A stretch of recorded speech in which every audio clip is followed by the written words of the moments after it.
Guys, welcome to day 10 of the 25 days of mental health. Today's subject is going to be alcohol, closely supported by addiction. The reason I've said alcohol to begin with is because alcohol was something that I kind of used as a void in my addiction. I've got quite an addictive personality. It used to predominantly be fitness that I was addicted to.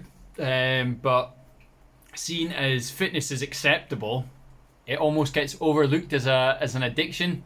I was addicted to training and everything, but in my recent years, I have fallen into this kind of hole of drinking alcohol. I will note it on the 24th of August 2020, that was my 1 year alcohol free, which it seems amazing. I mean, if there is people struggling with alcohol, that seems like a huge deal. And some people might think, oh Mike, how the hell did you manage to do that? That's amazing. And to be perfectly honest, I woke up on the morning of the 24th of August 2019, and it was almost like that penny drop moment where I woke up and no longer wanted alcohol in my life. I didn't go through any form of training, any form of therapy, any form of trying to wean off it, staying away from it or anything like that. All them things actually failed for me. I just woke up and that was it. I don't want it anymore. So if anybody watching this says, Mike, how'd you do it? Unfortunately, I do not have all these answers for you. I wish I did. I still don't know how I'd done it myself, to be honest. I literally just woke up and that was it. But it took a long time to obviously be at that stage where my brain was obviously able just to allow that to happen. Because alcohol has brought me a lot of challenges. I normally say challenges instead of problems, but it brought me a lot of problems as well.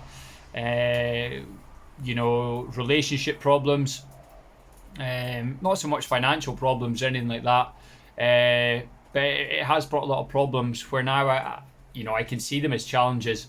But alcohol is a very, very, very dangerous thing, and it's a very dangerous addiction.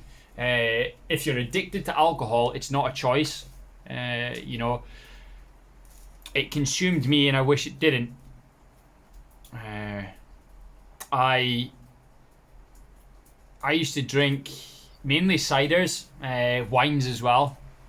I wasn't really much of a spirit drinker. I didn't actually like it, but I drank just almost for the sake of it. My body and brain would tell me, go and get a drink, and I would always find an excuse to try and get to the shops or to try and get that drink in me some way or form.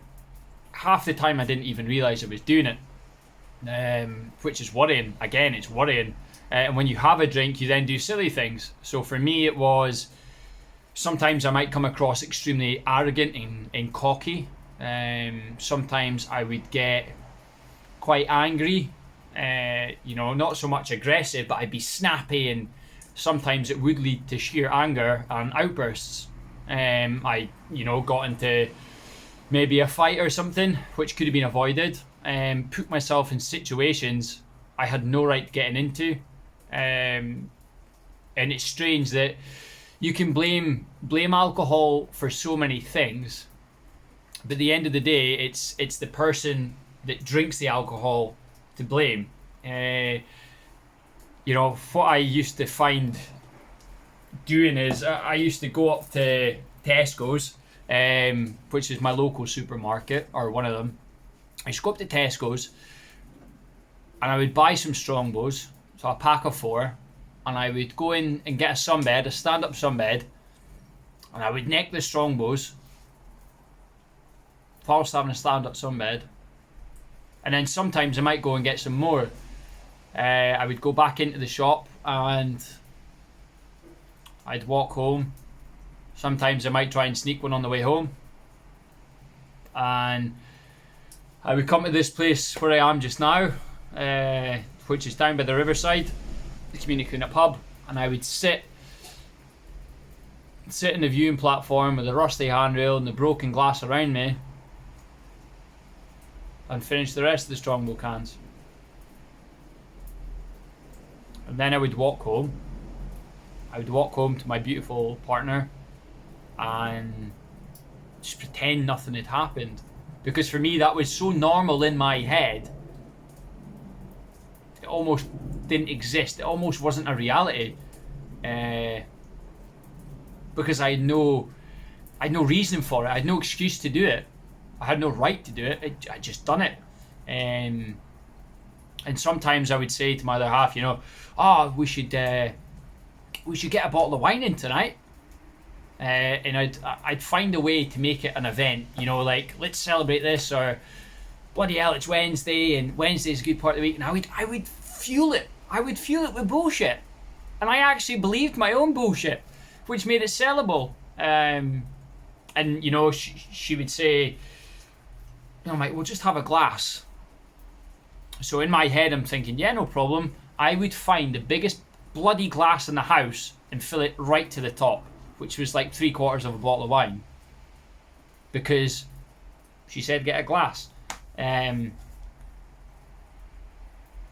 This is quite a difficult one, actually, speaking about, to be honest.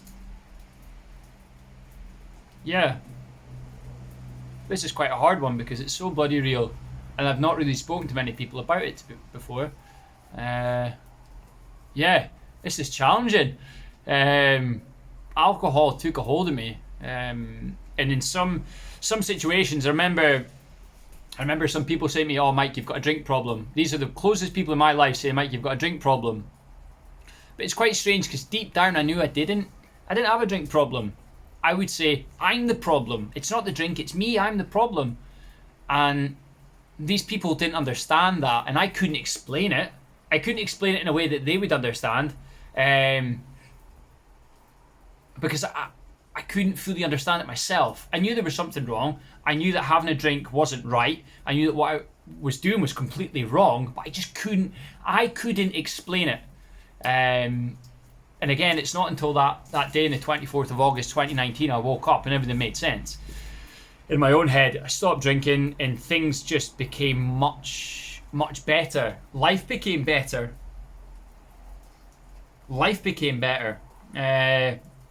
Much, much better in the ways that, well, for one, I didn't feel the urge to go walk into the shops at bloody stupid o'clock, you know, for no reason. I could be at home for longer times. I could always be myself. I wasn't dependent on getting some confidence from having a drink in certain situations. I just learned to be me and just be happy within myself. But the problem is, by having an addictive personality, there's always going to be something around the corner.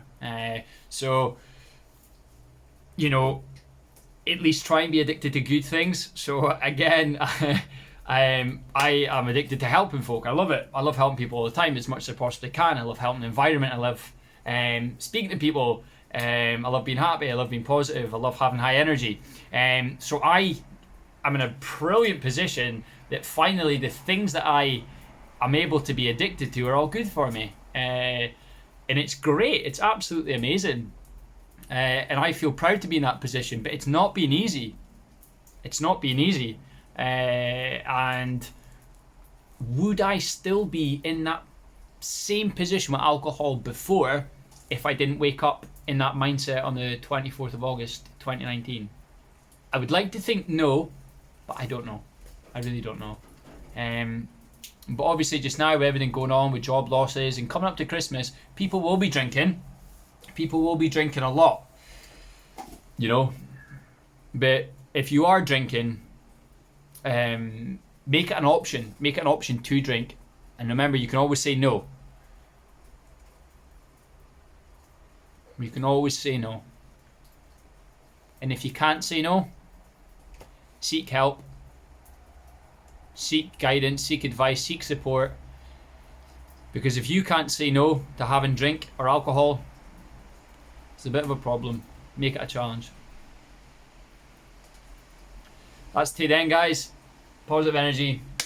Good to go.